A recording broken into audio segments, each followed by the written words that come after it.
Halo Sobat Linux, kembali lagi nih dengan saya Tux. Hari ini kita bakal ngebangun sesuatu yang super penting ya, semacam jaring pengaman buat server kita. Apa itu? Sistem backup otomatis yang benar-benar bisa diandalkan. Yuk kita mulai. Oke, ini dia nih, peta perjalanan kita hari ini. Kita mulai dari yang paling fundamental dulu. Kenapa sih backup itu penting banget? Terus kita kenalan sama jagoan-jagoannya. Ada rsync dan cron. Abis itu kita langsung praktek, bangun sistemnya bareng-bareng, langkah demi langkah. Gak cuma itu, kita juga bakal bahas optimasi dan teknik-teknik canggih biar makin pro. Pokoknya di akhir pembahasan ini, kalian semua bakal punya bekal lengkap buat bikin sistem backup yang top. Oke, kita masuk ke bagian pertama, dan ini menurut saya yang paling krusial. Kita harus samakan frekuensi dulu nih. Backup itu bukan sekedar tugas sampingan ya, bukan checklist yang bisa kita centang terus lupa. Ini adalah tanggung jawab inti kita sebagai sysadmin. Inilah fondasi yang benar-benar misahin antara yang masih amatir sama yang udah profesional. Coba deh renungkan sejenak dan tanyakan ini ke diri kalian masing-masing. Seberapa aman sih data kalian sekarang? Data-data penting, proyek-proyek klien, atau mungkin database yang jadi nyawa aplikasi kalian. Apa itu semua beneran aman dari, ya sebut saja hard drive yang tiba-tiba rusak, atau kesalahan manusia yang nggak disengaja, atau bahkan serangan siber? Karena jujur aja, bencana itu bisa datang kapan aja, seringnya sih tanpa permisi. Dan ini bukan cuma nakut-nakutin loh, lihat angka ini, 70%. Angka ini benar-benar nunjukin betapa seriusnya masalah ini. Jadi, ini bukan lagi pertanyaan kalau data hilang, tapi kapan data itu bakal hilang. Bayangin, 7 dari 10 bisnis yang kena musibah kehilangan data besar, akhirnya gulung tikar. Itu konsekuensi di dunia nyata, dan itulah yang wajib kita hindari. Terus, gimana dong cara kita bikin benteng pertahanan yang kokoh? Jawabannya gampang. Kita ikutin aja standar emas di industri ini, yaitu prinsip 3-2-1. Simpel kok. Pokoknya kita harus punya 3 salinan data. Salinan itu harus disimpan di 2 jenis media yang beda, misalnya satu di hard drive internal, satu lagi di NAS atau cloud, dan yang paling penting, satu dari salinan itu wajib hukumnya ada di luar lokasi atau offsite. Nah, ini filosofi dasar yang harus kita pegang. Nah, sekarang kita udah tahu kenapanya, saatnya kita kenalan sama gimananya. Yuk kita panggil 2 pahlawan super yang bakal jadi andalan kita di balik layar otomasi ini. Namanya rsync dan cron. Oke, kita bedah satu-satu ya. Coba bayangin rsync ini kayak kurir super cerdas. Kalau kurir biasa mindahin semua barang di gudang setiap kali ngirim, si rsync ini beda. Dia cuma ngambil dan ngirim barang yang baru atau yang berubah aja. Efisien banget kan, hemat waktu, hemat bandwidth. Nah, kalau cron, dia ini kayak asisten pribadi yang super duper disiplin. Kita kasih jadwal, dia bakal jalanin tugasnya tepat waktu, titik. Nggak pernah telat, nggak pernah lupa. Keren kan? Kalau kita ngomongin teknisnya dikit, rsync itu intinya alat buat sinkronisasi file. Keajaibannya itu ada di algoritma yang namanya delta transfer. Itu tuh yang bikin dia bisa nyalin bagian yang berubah aja. Nah, nanti kita bakal sering banget pakai beberapa flag atau opsi saktinya. Ada min A buat mode arsip, ini penting biar semua property file kayak permission dan tanggalnya ikut ke copy. Terus ada min V, ini biar kita bisa ngintip prosesnya lagi ngapain aja. Dan min Z buat kompresi, biar data yang dikirim lebih kecil dan cepat. Sekarang kita bahas si cron. Cron ini pada dasarnya adalah si tukang jadwal di dunia Linux. Mungkin pas pertama kali lihat konfigurasinya yang isinya bintang-bintang gitu, kelihatan agak serem ya. Tapi tenang. Ini gampang banget dibacanya. Anggap aja ada 5 kolom dari kiri ke kanan. Menit, jam, tanggal, bulan, sama hari. Jadi kalau kita tulis 0, 2, kali, itu artinya tolong jalankan ini pas menit ke-0, di jam 2, setiap hari, setiap bulan, dan setiap hari dalam seminggu. Intinya ya, setiap hari jam 2 pagi. Gampang kan? Oke, cukup teorinya. Sekarang waktunya kita kotorin tangan. Kita bakal langsung rakit sistem backup kita sendiri.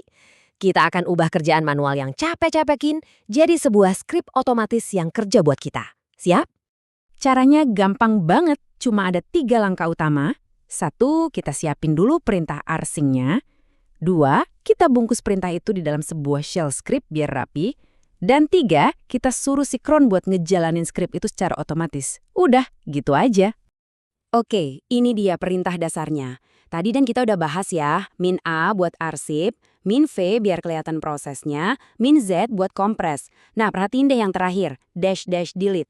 Ini super penting. Kenapa? Karena flag ini yang ngejaga folder backup kita tetap bersih. Jadi kalau kita hapus file di sumber, otomatis file yang sama di tujuan juga ikut kehapus. Hasilnya, folder tujuan kita bakal jadi cerminan yang plek-ketiplek sama folder sumber. Langkah kedua, kita bungkus perintah tadi ke dalam sebuah file script. Biar gampang, kita kasih nama backup.sh. Nah, lihat deh bagian akhirnya. Ada kode aneh, greater than /farlog/backup.log 2n1. Ini bukan hiasan loh, ini adalah best practice. Artinya, semua pesan yang keluar dari skrip, mau itu pesan sukses ataupun pesan error, semuanya bakal ditulis ke dalam satu file log. Jadi kalau ada masalah, kita gampang banget buat ngetrace-nya. Dan langkah pamungkas, kita tinggal buka cron tab, pakai perintah cron tab -e, terus kita tambahin satu baris ajaib ini. Baris ini tuh kayak kita ngasih instruksi ke si asisten pribadi kita, si cron. Woi cron, ingat ya, setiap hari jam 2 pagi, tugasmu adalah ngejalanin skrip backup.sh ini. Dan, voila, selesai sudah, sistem backup otomatis kita resmi berjalan. Sip, sistem dasar kita udah jadi. Tapi, kita nggak mau berhenti di situ kan? Buat jadi sysadmin pro, kita harus naikin level permainan kita.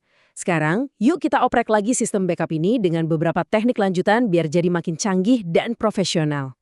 Di bagian ini kita bakal ngulik beberapa hal penting. Pertama, gimana cara backup database? Karena data di sana seringkali lebih penting dari file biasa. Kedua, gimana cara ngompres hasil backup itu biar hemat tempat? Ketiga, kita juga perlu tahu cara nyortir file, mana yang perlu di-backup, mana yang enggak. Dan yang terakhir, tapi nggak kalah penting, soal kebijakan retensi, alias cara ngapus backup lama secara otomatis biar disk kita nggak jebol kepenuhan. Backup file aja itu belum cukup, Sobat Linux. Jantung dari banyak aplikasi itu ada di database-nya. Nah, perintah ini adalah jurus andalan buat backup database MySQL. Logikanya gini, kita pakai MySQL dump buat ngedump atau ngeluarin semua isi database. Terus, outputnya itu nggak kita simpen dulu, tapi langsung kita salurin pakai tanda pipe itu ke gzip. Si gzip ini langsung ngompres datanya saat itu juga. Hasil akhirnya, satu file .sql.gz yang udah terkompresi rapi, lengkap dengan tanggal backup di namanya. Efisien banget. Seringkali, di server kita tuh banyak sampah yang nggak perlu di-backup. Contohnya, file-file log yang ukurannya bisa gede banget, atau folder cache yang isinya data temporer. Nah, buat ngatasin ini, Arsing punya flag sakti lagi, min exclude. Kita bisa bilang ke Arsing, semua file yang namanya berakhiran .log, jangan diikutin ya. Atau, folder /cache ini lewatin aja. Jadi backup kita lebih ramping dan fokus ke data yang penting aja. Nah ini dia nih, bagian yang sering dilupakan tapi akibatnya fatal, kebijakan retensi. Kalau kita backup terus-terusan tanpa pernah ngehapus yang lama, ya dijamin disk kita bakal penuh. Perintah find ini adalah solusinya. Perintah ini canggih banget. Dia bisa nyari semua file di dalam folder backup yang umurnya misalnya lebih dari 10 hari. Terus apa? Langsung dieksekusi pakai opsi min delete. Tapi, warning, hati-hati banget sama perintah ini. Salah kepik path sedikit aja, bisa-bisa file penting yang kehapus. Jadi, double check, triple check sebelum dijalankan ya. Oke Sobat Linux, sekarang kita masuk ke bagian curhat para sysmen, terutama yang baru mulai.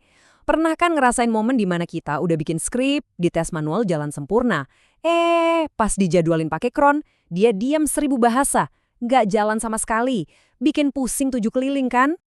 Ini pertanyaan klasik banget. Skripku jalan kok di terminal, tapi kenapa di cron gagal total? Rasanya familiar banget kan? Nah, jangan keburu panik. Masalah ini super umum, dan untungnya penyebabnya biasanya sepele banget. Biasanya ada 3 biang kerok utamanya. Coba cek ini satu-satu. Pertama, path. Lingkungan kerja cron itu minimalis banget. Dia nggak tahu di mana letak perintah arsing atau find. Solusinya? Gampang, selalu tulis path lengkapnya. Jadi bukan cuma arsing, tapi /usr/bin/arsing. Kedua, variable environment. Jangan pernah ngandelin variabel kayak $home di dalam script cron, karena bisa jadi itu nggak ada. Tulis aja path-nya secara manual. Dan yang ketiga, ini yang paling sering kelewat. Permissions. Pastiin skrip kita itu punya izin eksekusi. Tinggal jalanin cmod +x nama script.sh aja. Biasanya salah satu dari 3 ini sih penyebabnya. Dan sampailah kita di penghujung pembahasan. Keren, kita udah ngelewatin perjalanan yang cukup panjang ya. Mulai dari paham kenapa backup itu harga mati, kenalan sama alat-alatnya, sampai ngebangun sistem otomatis yang profesional. Lengkap dengan logging, kebijakan retensi, bahkan cara ngatasin masalah umum. Dengan semua ini, sekarang kalian bisa tidur sedikit lebih nyenyak karena tahu data kalian jauh-jauh lebih aman. Tapi sebelum saya tutup, saya mau ninggalin satu pertanyaan yang mungkin agak nyelekit tapi penting banget. Sistem backup kalian udah jalan otomatis, udah canggih. Tapi pertanyaannya adalah, pernahkah kalian mencoba proses restore?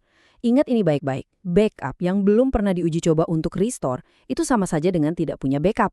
Jadi ayo jujur, udah pernah coba balikin data dari backup kalian belum? Coba direnungkan ya. Oke Sobat Linux, sekarang kalian benar-benar punya semua perangkat yang dibutuhkan buat membangun sistem backup otomatis yang tangguh. Tapi jangan berhenti sampai di sini. Jika ada pertanyaan, jangan ragu buat tulis di kolom komentar ya. Jangan lupa juga buat subscribe biar nggak ketinggalan update terbaru dari saya. Dan kalau kalian ngerasa konten ini ngebantu, klik tombol like-nya ya. Saya Tux, sampai jumpa di pembahasan selanjutnya.